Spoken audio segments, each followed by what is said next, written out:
One thing that makes Mariano is he is a throwback football player. That is Mariano Sori-Marin. Wow, showcasing his physicality. You got to think of old school Big Ten football, in your face, incredibly physical. You got to think like a player in the National Football League like Zach Thomas. He plays faster and more physical than probably anybody I've ever coached. Big collision with Mariano Sori-Marin on that Butkus watch list, showing us why. He's one guy that you want on your football team, and you're thankful he's on your football team, and you don't know what you would do without him on your football team, but you're really thankful you don't have to play against him. You got to be a little cuckoo. Like, some of the things that we do as a linebacker are not normal. It is not normal to run full speed at a fullback in the hole knowing that there's imminent collision. When you do that, yeah, you might have to have a few screws loose upstairs. It's intercepted. Mariano Sori-Marin has the interception. His mind is always working ahead, and he anticipates and studies and prepares better than anyone, and that's why he's always where he needs to be. Guys can get down and run a 40 or change direction really quickly, and that's definitely a part of it, but just being able to make adjustments mid-play is just something that he does very well. As the Mike linebacker, I have to ensure that all the checks are made, everybody's in the right spot, and when everybody's working together and you're kind of just the guy that does this in the orchestra. What do you call it? The conductor of an orchestra. And everybody's working on the same page, playing together, playing fast, playing for each other. That's what allows us to be successful in defense. He's more of a coordinator on the field. Having an extension of Joe Rossi out there helps Joe. I've heard Joe and Mariano have conversations together that you're like, those sound like two defensive coordinators having that conversation, that 500 level type thinking. He knows what the safeties are doing, the corners, the three technique, the nose guard.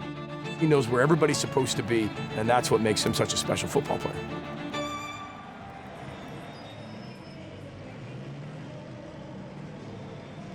My dad was born in Cuba, and he came to the United States when he was 3 years old. How he got to that point is a really interesting story. My father was involved in politics in Cuba, as was my uncle, Humberto. Humberto was with Castro, helping him with his revolution to take out Batista. And when Castro finally came into power, my uncle did not like what he saw, and so he had meetings with the CIA. He was part of the Bay of Pigs planning for the invasion to try and overtake the Castro government. Fidel and the people in the government realized that my uncle had been part of the whole planning of that, and so he was then tried and he was executed. My father was part of the Castro government at that time. You don't want to work for a government that just executed your brother. And so my dad decided that he wanted to bring his family over to the United States. As I got older, I was able to understand it a little bit more. So I was able to connect and tie my family history in with, these crazy things that I'm learning about in school.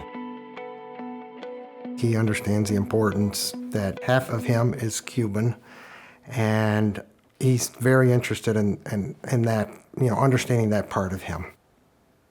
He loves the Cuban food. The best part about being Cuban is the food. My mom's not even Cuban, but she makes the best Cuban food. Even as soon as he could walk, he would come and pull the step stool up and help me make things. I'm a foodie. I've been to over 120 spots, and those are just places in the Twin Cities that I've been to since coming to the University of Minnesota.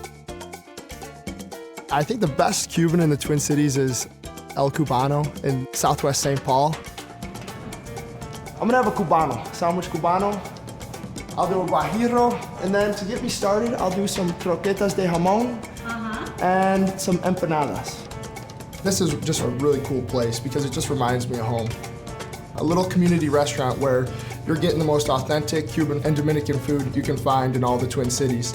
You know, whenever I come here, you can see I got all the food in front of me. There's so many options here, but I make sure to get everything. If we weren't working out the way we were, we'd be in trouble. And the Cuban sandwich is the best sandwich on earth. Classic Cuban right there. Thin pressed, that's the best. I just grew up eating it, and that's what made me big and strong, I like to think, so gotta continue to eat it to this day. Rarely are there leftovers, sometimes there are, but I think I'll have leftovers today. But it won't go to waste, that's for sure.